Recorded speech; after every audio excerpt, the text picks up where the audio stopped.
Hepinize merhaba arkadaşlar. Bugün farklı bir oyunla karşınızdayım. Bugün The Boss'la karşınızdayım. Yani uzun süredir istediğim bir oyundu ama yani yayıncı ya da yapımcı diyelim. Maalesef oyunu göndermedi. Oyun Steam'de indirime girmişti. Yani yanlış hatırlamıyorsam 17 dolar falandı.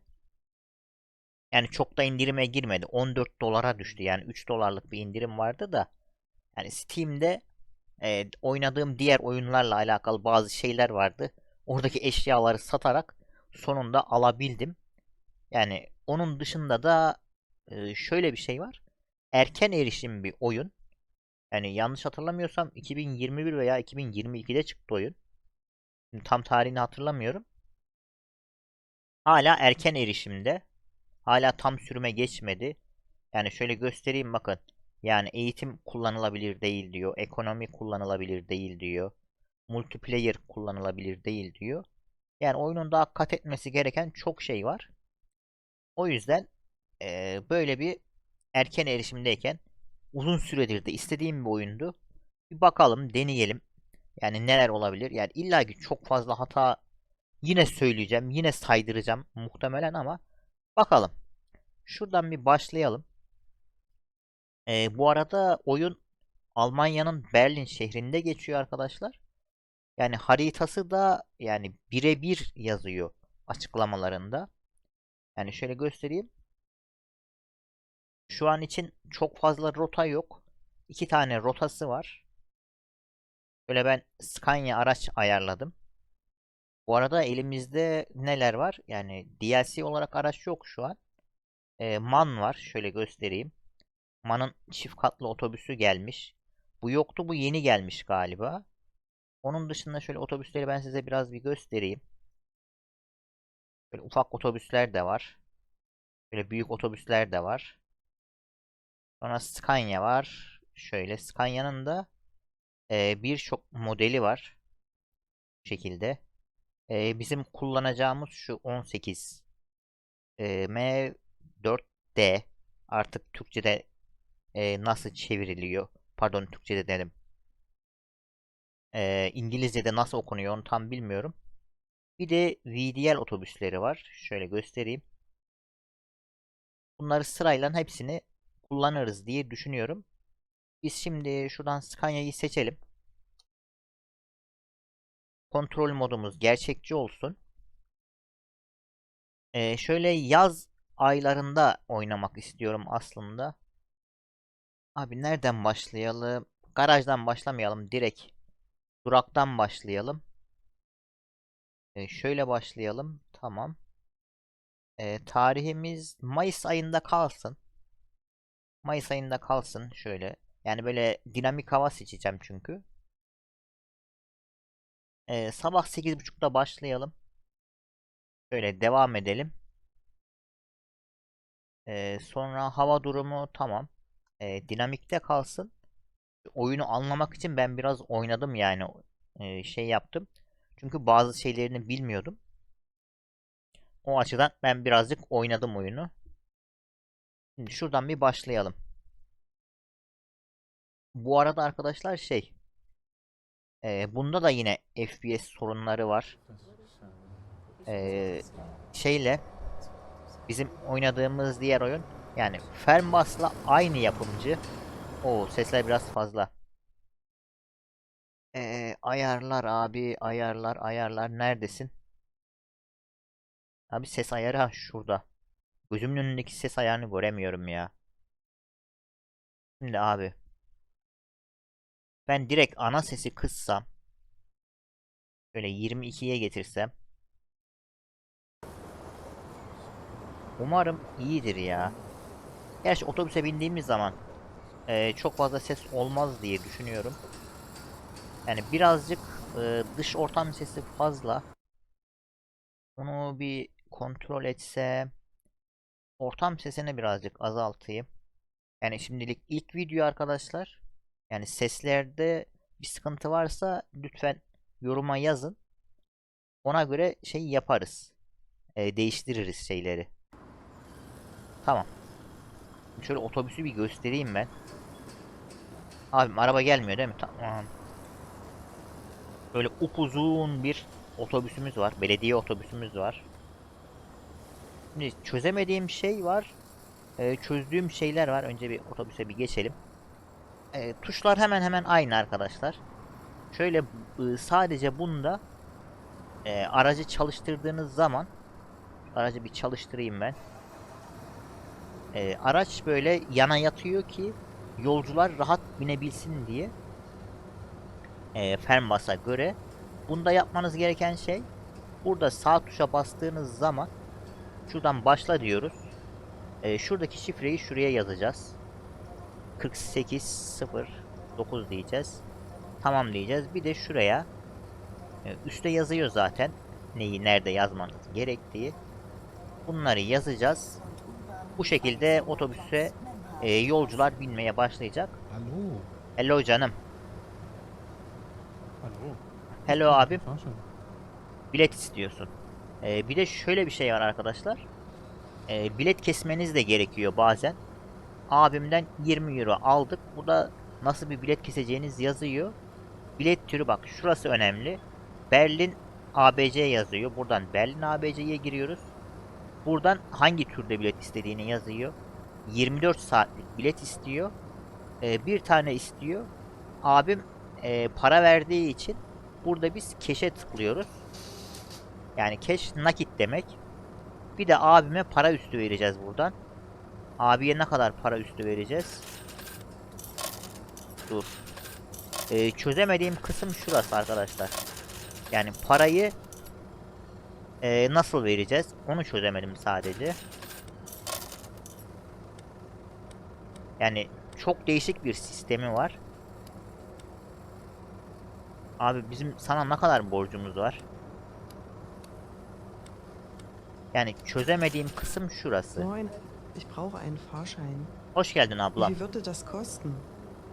Keşke şu konuşmalar da Türkçe'ye çevrilmiş olsa da. Bak bu da yine Berlin ABC istiyor. Eğer burada biz zaten Berlin ABC'ye girdik ya. Farklı biri bilet isterse şuradan en başa dönüyoruz. Buradan diğerlerini seçebiliyoruz ama biz yine Berlin ABC'ye giriyoruz. Bak bu sefer tek bilet istiyor. 4 euro veriyor bize. Ha, tam para verdi ablam. Cash veriyoruz. Bileti kesiyoruz. Ablam geçiyor. Şimdi şuradan bir klimayı da açalım. Şu an sadece şöyle bir göstereyim. Tek kapımız açık. Onu da F8 ile yapıyoruz. Şu şekilde. Otobüs bu arada havaya kalkmış oluyor. Şimdi şeyleri biraz tam ayarlayamadım. Aynalar vesaire artık bir şekilde idare edeceğiz ya. Yavaş yavaş öğreneceğiz.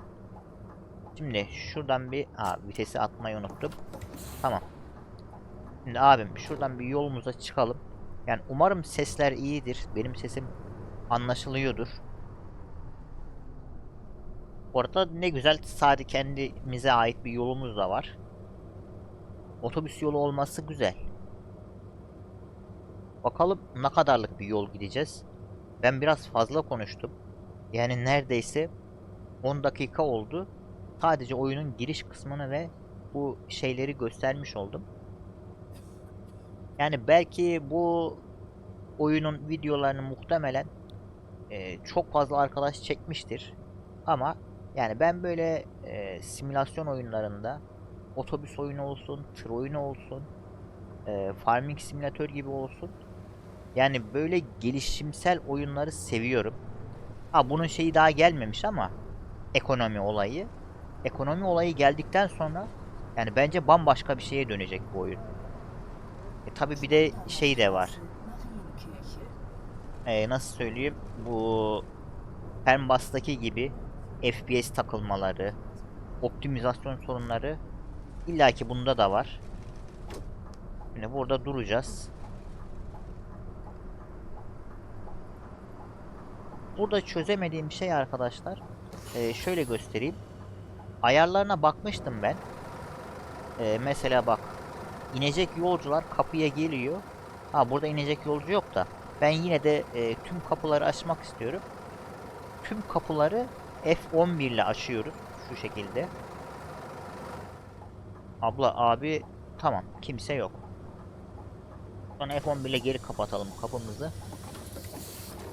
Böyle sinyal verip yola çıkalım. Çözemediğim şey şu. Diğer kapıları açmıyor yani. Ya ben yanlış yapıyorum ya da başka bir sıkıntı var yani. Bir de şu ışıkları bileniniz var mı arkadaşlar? Kırmızı ışığın yanında farklı bir işaret daha var. Acaba o sadece şey için mi? O muhtemelen solda şey gidiyor.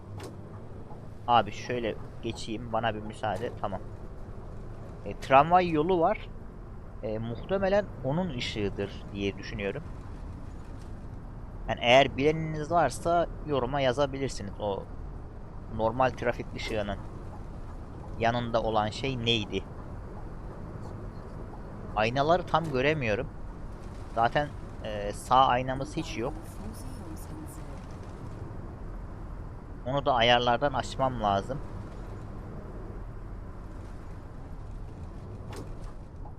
Yani Allah'a emanet gidiyoruz sağ tarafa. Burada bak abi, abla, bayağı kişi binecek araca. Şimdi şu şeyi tekrar bir bak kontrol etmek istiyorum. Ee, Bakalım inecek yolcu var mı? Affedersiniz arkadaşlar. Şöyle açalım. Yine kimse inmiyor. Bak, bunu sevdim. Yani burada bayağı yolcu biniyor. Abi bak, bir de Fernbus'a da şunu getirin ya. Yolcu geliyor, bak ne güzel biniyor kendisi. Şöyle bir bakalım otobüsün içine. Otobüsün içini göstermedim. Bak bayağı yolcu var. Yani bunu Fernbus'a da getirseniz ne güzel olur ya. Fernbus'ta çok az yolcuyla hareket ediyoruz. Tamam. Yani orada da ekonomi şeyi yok da. Yani bence oraya da şey getirilebilir. Hem ekonomi olayı getirilebilir. Hem de yolcuların sayısı arttırılabilir. Bence güzel olur ya. Bak, Almanya'daki medeniyete bakın arkadaşlar. Gerçi bunu kodlamayla yapıyorlar da gerçekte de böyledir yani. Bak, burası otobüs yolu. Otobüs yoluna bir Allah'ın kulu girmiyor bak. Hiçbiri otobüs yoluna girmiyor. Dümdüz devam ediyorlar. Kendi şeritlerinde. Yani şimdi şeyi kötülemek istemiyorum ama yani Türkiye'yi. Türkiye'de böyle bir şey olması çok zor.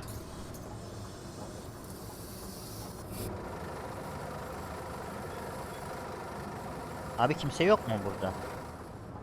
Allah Allah. İlk defa bir durakta yani hem inen olmadı hem binen olmadı. Çok şaşırtıcı.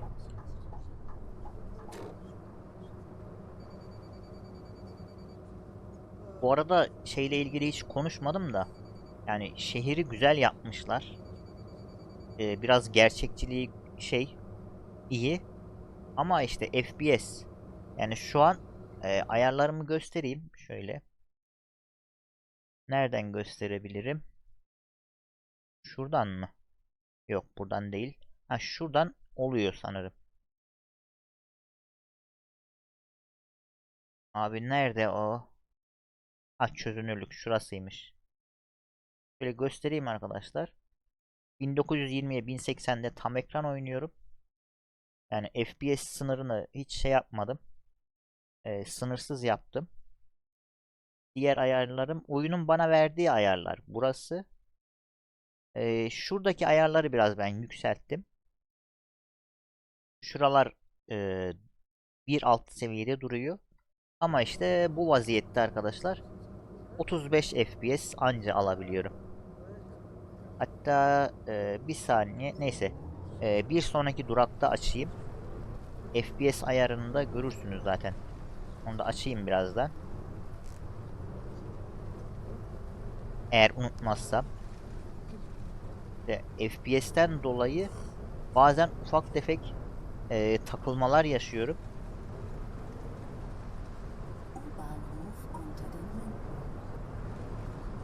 O da biraz benim şeyimi etkiliyor. Direksiyon hareketini birazcık etkiliyor.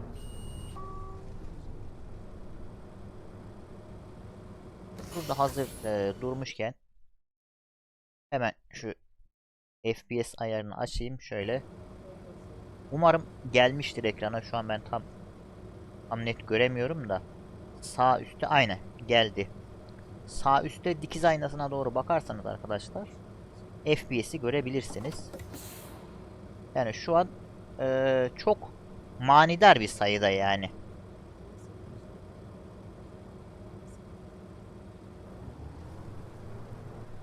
Böyle FPS'i görebiliyorsunuz. Özellikle kalabalık yerlerde çok FPS düşüşü oluyor. Şimdi bütün kapıları açayım yine ben. Hiç uğraşmayalım. Buyurun abim, hoş geldiniz. Moin. Günaydın abim, morgun. Tamam abi, oturdun mu? Aydın gidiyoruz. Ayna ayarını vesaire düzeltmem lazım ya. Birazcık şey. Aynaları tam ayarlayamadım. Allah'a emanet gidiyoruz. Ha, şeyi de göstermedim size. Şeyi de göstereyim şuradan. Şöyle bir durak sayımız var arkadaşlar. Yani biz nereden başladık? Şuradan başladık. 1, 2, 3, 4, 5 durak gelmişiz. Yani neredeyse 20 dakika oldu. 1, 2, 3, 4, 5, 6, 7, 8, 9, 10, 11, 12 durağımız daha var. Yani bakalım. Aa, ben ileride durabiliyormuşum ya. Yok. Abi ben ileride durabiliyor mu? Yok, tamam. Bir an şey sandım. İleriyi orada da durabiliyor sandım da. Yine doğru yerde durmuşum ben. Hani gidebildiğimiz yere kadar gideriz. Bakalım. Videoyu çok uzun da tutmak istemiyorum aslında da. Yapıştır abi. S- und U-Bahnhof Brandenburger Tor.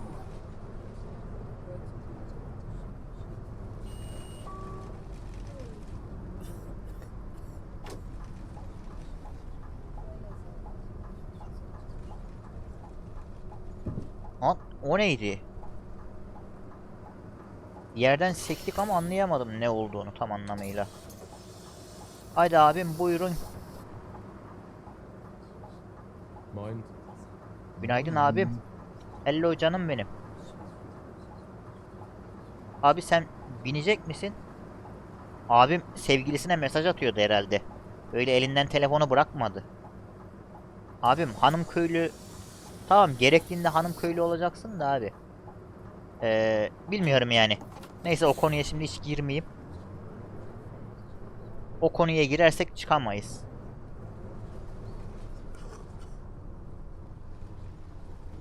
Abimin sevgilisi herhalde mesaj atmasını istedi. Direkt abim mesaj yazıyordu. Araca binemedi.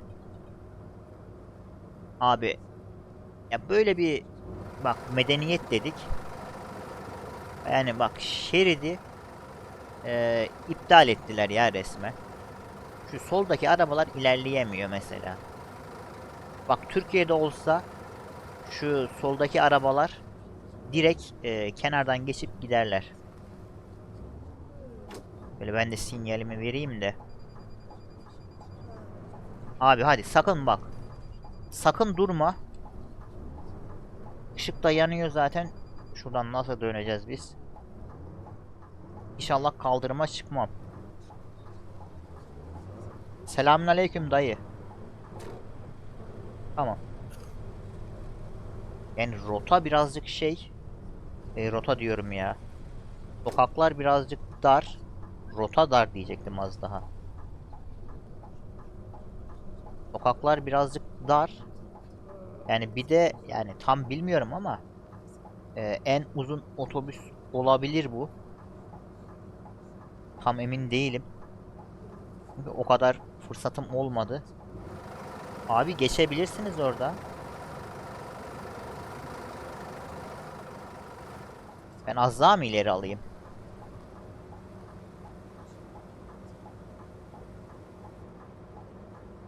Bunda peron aynası da yok ya. Ya bak, sağ ayna hiç iyi değil ya. Çok parlıyor. Sağ aynadan hiçbir şey göremiyorum şu an.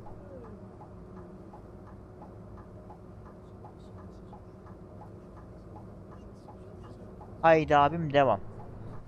Direkt sarı yanar yanmaz yapıştırıyoruz. Abi nereye geliyor? Abla. Abla bak, ben dönüyorum. Ben nasıl geçeceğim oradan şimdi? Hayır, benim döndüğümü gördüğü halde geliyor ya. Uyuz oluyorum ya. Bu oyunda da muhtemelen arkadaşlar, yani saydırmaya devam edeceğiz biz.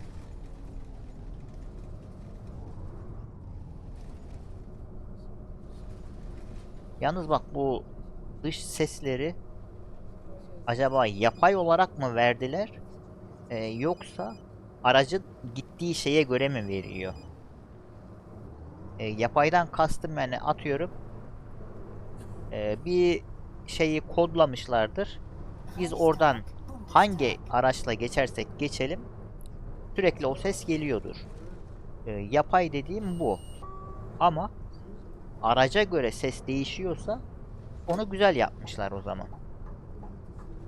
Çünkü yani bu kadar uzun otobüslerde muhtemelen o sesler gelir. Yani illa ki büyük şehirde yaşayanlarınız varsa bunu yaşamışlardır toplu taşımalarda.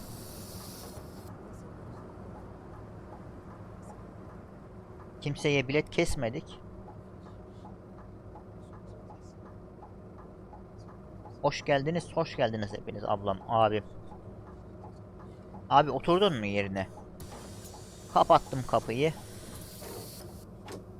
Sinyalimi verdim ve çıktım yoluma. Mesela bak, Platz der Republik. bu kadar yaylanmaya o sesler gelmesi lazım bence. Ama ses gelmiyor bazı yerlerde.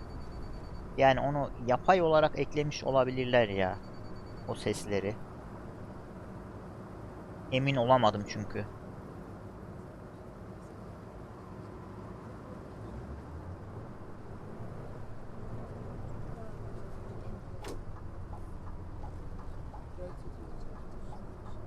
Bak, burada bayağı yolcu var.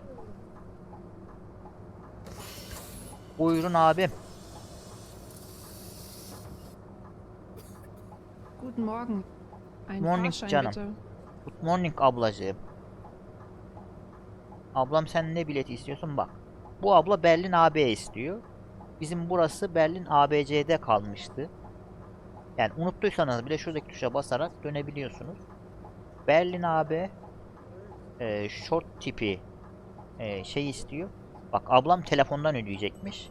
Burada da şu temassız ödemeyi seçiyoruz. Burada da kartı seçiyoruz. Ablam temassız olarak ödedi. Teşekkür ettim ablam. Buyurun geçin, oturun. Haydi gidebiliriz. Sanırım biraz yavaş gidiyoruz. Sağ alttaki navigasyondaki saat az önce yeşildi. Şu an sarıya dönmüş. Ve FPS çakıldı arkadaşlar. Görebiliyorsunuz FPS'i. O da muhtemelen ağaçlar yüzünden. Yani ortamdaki ağaçlar FPS'i çok aşırı derecede etkiliyor. 19 FPS ile oynuyorum şu an. Zaten takılmaları görebiliyorsunuz. Der Welt. 21 FPS, 20 FPS.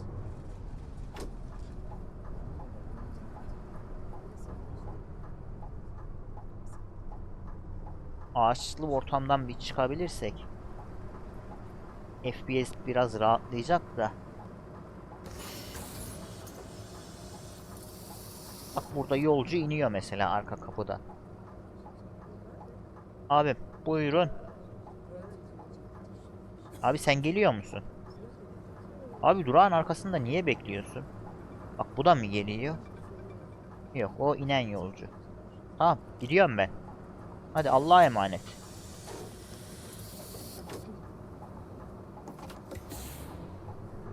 Aynadan kimseyi göremedim.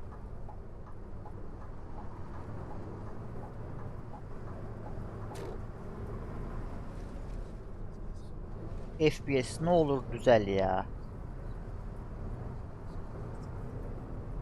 Abi 20 FPS nedir ya?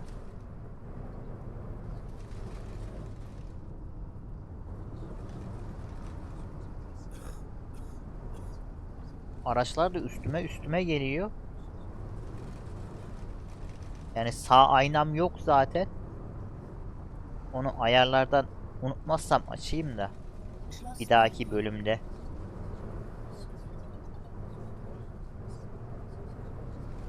Abi şu yeşili yakalayalım.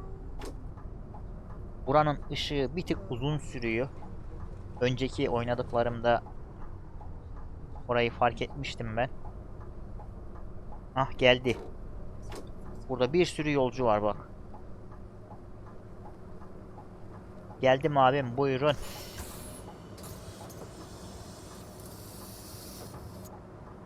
Morgen.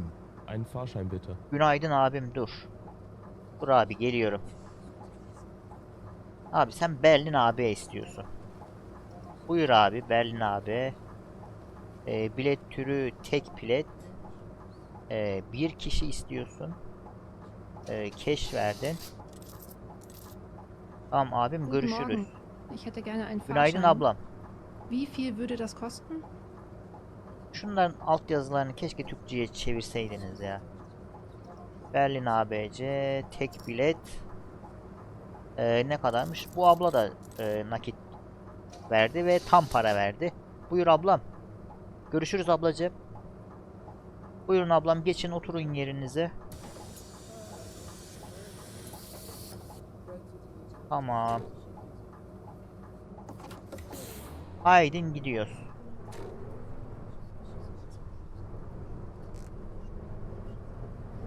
Birazcık hızlanalım. Gerçi hızlanalım diyorum da. Yani durakların arası çok yakın ya. Hayır, bir de birebir diyorlar da haritaya. Yani birebir de şöyle bir baktığınız zaman 500-600 metrede bir şey var. Otobüs durağı gözüküyor. Herhalde durakları birebir yapmadılar. Çok fazla durak koydular, bilemiyorum şeyini. Almanya'da yaşamadığım için. Yani nasıl oluyor, nasıl şeyi var onu bilemiyorum. Haydin devam.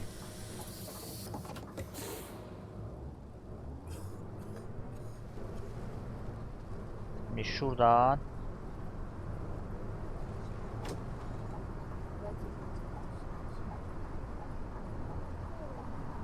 abi ben sinyal verdim ama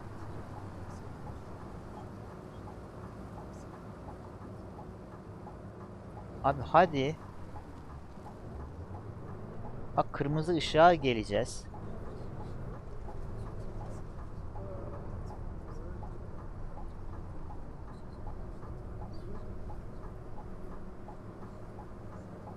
Biraz trafiği kilitledim galiba. Şöyle göstereyim. Hiç şeritte şey bırakmadım. Diğer şeritlerde yer bırakmadım.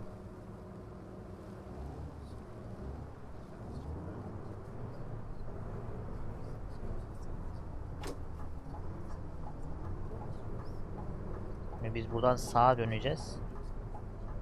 O yüzden şu diğer şeride geçtim de. Yine kaldık kırmızı ışığa. Ay bak 500 metre diyor bu sefer. Tamam, 500 metreye razıyım. Durak olarak. Hadi abim, yapıştırdım. Abi benim şeridime giriyorsun ama.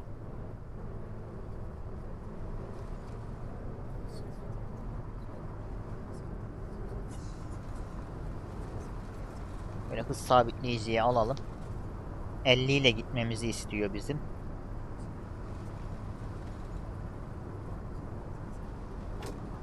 Yine FPS çakıldı arkadaşlar. Fark ederseniz. Yani bu ağaçlı yerlerde, orman mı diyelim, park mı diyelim, dikkat edin. FPS çok düşüyor. Yani ağaçlar vesaire FPS'i çok aşırı derecede düşürüyor. Zaten şeyden anlamışsınızdır diye düşünüyorum. Yani aracın takılmalarından, gitmesinden FPS'in düştüğünü fark ediyorsunuz. Zaten FPS sayacı var orada. Guten Morgen. Ein Ticket Morning bitte. abi. Buyur abi, sen ne istiyorsun? Berlin AB tek bilet. Ne diyorsun? Kart veriyorsun. Tamam. Buyur abi. Görüşürüz abim. Her zaman beklerim. Bindiniz mi abi? Tamam. Haydin devam.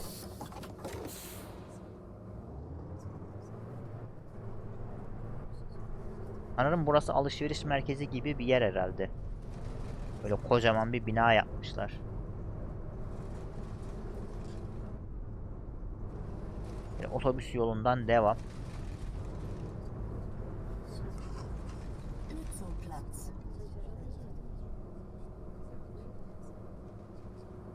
Yani bu sefer trafik kurallarına uyacağım ya bu oyunda. Şeyde pek sallamıyorum da bazen. Yani çoğu zaman onda da duruyorum. Fernbus'ta. Fernbus'ta şöyle bir şey var. Şehir içi trafiği yani bazen çileden çıkarıyor. Gerçi bunun ayarlarına bakmadım. Bunun trafik yoğunluğunu nereden görebiliriz acaba? Ha bak, ikisi de %100'deymiş zaten. Ama belki bir tık daha trafik olabilirmiş ya. Şehir içi için. Veya şey yapılıyorsa o da yapılabilir. Bilmiyorum. Atıyorum. Yani şu an saat 8:50 olarak gözüküyor. Oyun saati olarak. Yani sabah işe gidiş saatleri mesela çok yoğun. Öğlen saatleri yoğun. O şekilde yapılabilir mesela. Yapılabiliyorsa.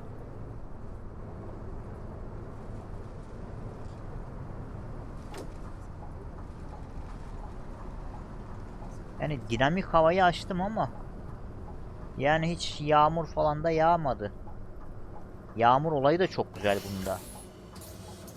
Buyurun abi.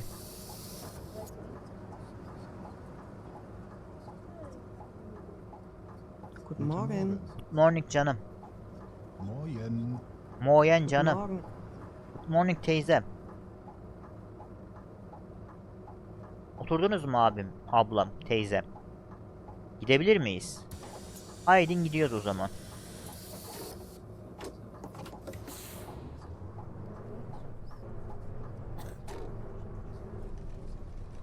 Schildstraße. Sanırım bu ses de arkadaşlar muhtemelen ya bir sonraki durağı söylüyor veya şeyi de söylüyor olabilir. İnecekler düğmeye basıyorlar ya, inecekleri durakta. O da olabilir yani. Kaç durağımız kalmış abi? Az önce ona baktım da unuttum söylemeyi. 1, 2, 3, 4 durağımız kalıyor. Bu 4 durağı da bitirelim. Muhtemelen bunun şeyi olacak. Onu da yani videonun izlenmesine göre veya beğeniye göre belki bir sonraki bölümde, yani birkaç gün sonra vesaire, onu da çekebilirim.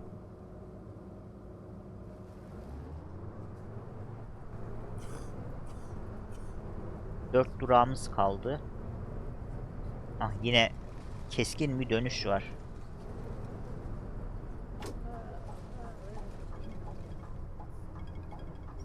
Abi bu sokakları biraz daha dar yapsaydınız.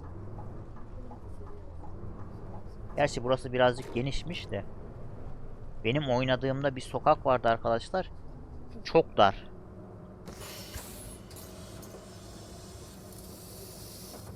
Buyur abim. Selamünaleyküm. Hi. Hello canım. Azarlar gibi hay dedi ya bize.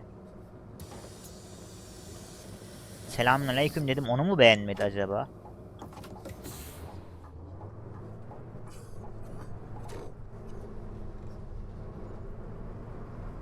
Bak yine FPS çakılacak arkadaşlar. 26 ile başladık. Bak şu an burada mesela güzel. İdare ediyor yani, kötü değil. Bayreuther Straße.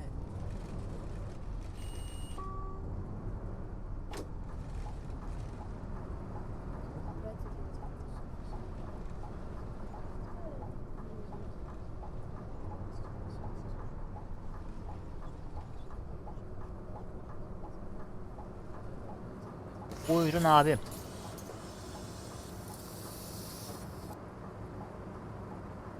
Buyur abi. Guten Morgen. Good morning canım. Hello. Tamam, bu kadar mıyız?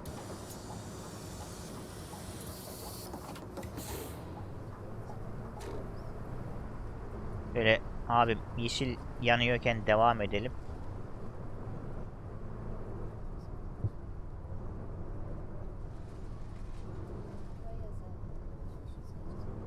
Bak şu otobüs yolunu çok sevdim ya. Keşke Türkiye'de de böyle olsa. Gerçi metrobüs yolu... Ay konuşamadım. İstanbul'da metrobüs yolu var da onun şeridi apayrı zaten. Yani normal şeyde akan trafikte şey yok bildiğim kadarıyla. Yani İstanbul'un her yerini bilmiyorum tabi. Orada da yaşamıyorum. Gittiğim zaman görmüştüm de sadece böyle otobüslere ayrılan akan trafikte bir şerit yok. En azından benim bildiğim yok.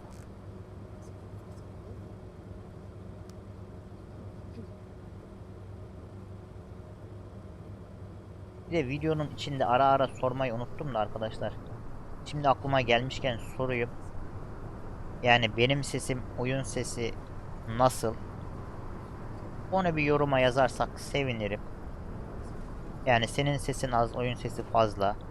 Veya oyun sesi az, senin sesin fazla. Bunları yazarsanız ayarlamaya çalışayım bir sonraki bölüm için. Abi bak, şu trafik ışığı tam bir tuzak. Böyle trafik cezası yemişliğimiz var bizim. Şöyle anlatayım. Şuradaki ağaç var ya arkadaşlar. Nerede o? Heh, şu iki ağaç var ya. Bak şöyle geldiğiniz zaman trafik lambasını göstermiyor size. Konuşamadım. Biraz uzatarak söyledim. Göstermiyor diyecektim de göstermiyor dedim. Yani öyle trafik cezası yemişliğimiz var araçla. Çünkü ışığı görmüyorsunuz sağ tarafta. Öyle kırmızı ışıkta geçtiğimiz var yani. Bilginiz olsun sizin de. Dikkat edin yani. Bir de sabahın erken saatleriydi biz ceza yediğimizde. Bizden başka kimse de yoktu. Başkaları duruyor olsaydı biz de dururduk. Kimse olmadığı için devam ettik. Ve gideceğimiz yere sabah indiğimizde direkt Emre Bey mesaj, adınıza kayıtlı aracın şu kadarcık kırmızı ışık cezası vardır diye mesaj geldi yani. Çok dikkat edin arkadaşlar. Özellikle bakın.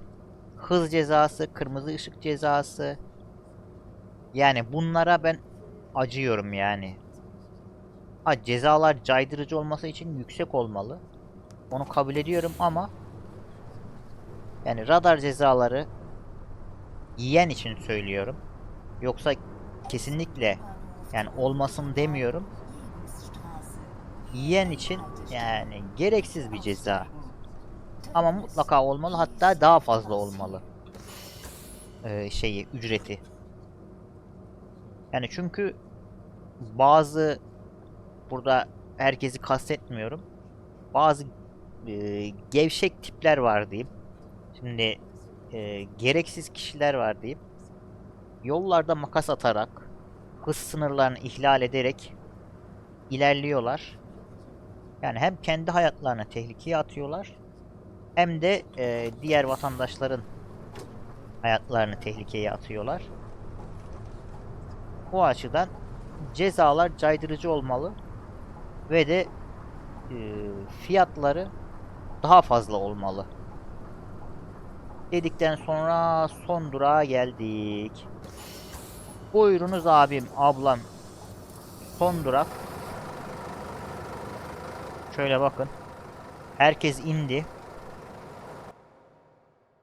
Şimdi rota tamamlandı diyor bize. Bir de arkadaşlar, bu oyunda belki oynamak isteyenleriniz olur diye söylüyorum. Böyle bastığınız zaman direkt geçmiyor. Biraz basılı tutmanız gerekiyor. Şu an rotayı bitiriyor. Şuradan bir ekran görüntüsü alayım da belki kullanırım. Şimdi bak, şey diyor. Şöyle göstereyim. Şuradan şeye girmemizi istiyor. Otoparka girmemizi istiyor. Hatta otoparka girelim. Abi kapat kapıları. Otoparkta bitirelim.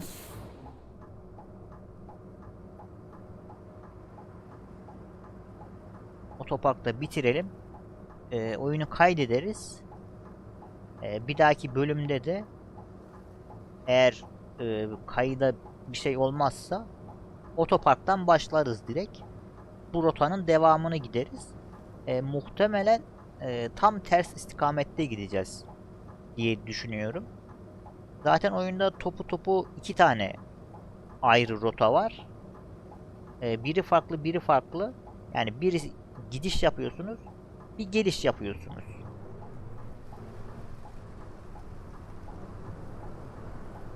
Böyle bir dönelim.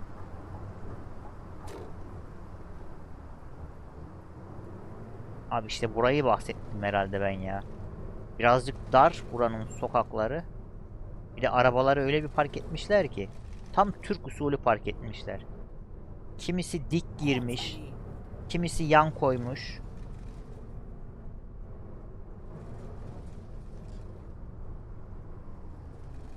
Abi yol ver diyorsun da burada.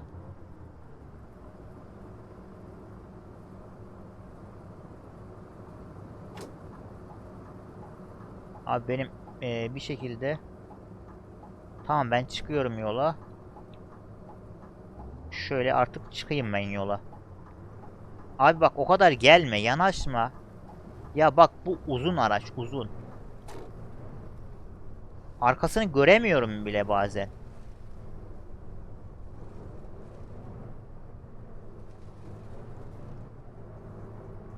Şuraya aracı park edeyim. Videoyu burada bitireyim. Herzallee. Tamam. Şurada bir duralım. El frenini çek abi. Yak dörtlüleri.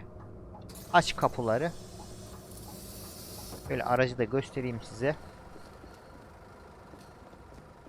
Şöyle upuzun bir araç kullanıyoruz arkadaşlar. Yani eğer bir aksilik olmazsa bir dahaki bölümde buradan başlarız diye düşünüyorum. Zaten rotayı oluşturdu bak direkt. Geldiğimiz istikameti ters yönde gideceğiz bu sefer. Şurada bitireceğiz. Umarım bir sonraki bölümde yağmur falan yağar da böyle değişik olur. Yağmur da çok güzel çünkü oyunun. Yani Fernbus'ta da çok güzel yağmur var. Bu oyunda da güzel yağmur var.